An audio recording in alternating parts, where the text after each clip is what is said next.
Rest in peace to Dwayne Wiggins from Toni. It was confirmed, age 64. It's been a tough past few weeks with so many greats transitioning, and this one hits. Um, Again, whatever you want, anniversary. He's a writer, producer, musician. Um, it's like one of them things that you just don't really think of, and you don't really expect it. Because you just look at him and you thought, he did not know him in totality. But, this is really sad. It's like, wow. It feels like another part of childhood of people that you watched and you enjoyed, but you never know what's going on with people's lives. And you just, and you want to send thoughts and prayers out to his family and friends and fans worldwide.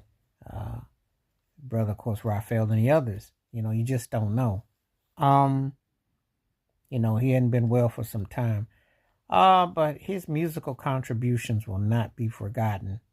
Toni was one of my favorite bands of the last 35, 40 years.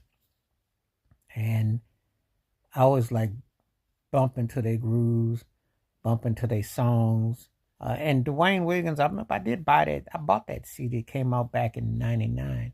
I bought it. It was all right.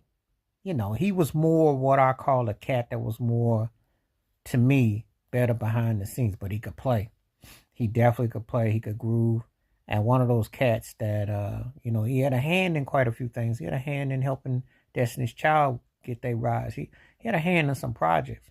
So, it's one of those unfortunate things because you just never know.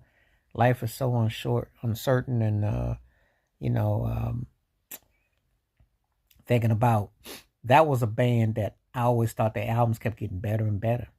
I would listen to Tone's album, and I remember the first one, of course, with Little Walter, and then when they did more New Jack Swing, then they incorporated some of that Bay Area funk, and I just kept digging and digging what they were doing. It Feels Good was a jam.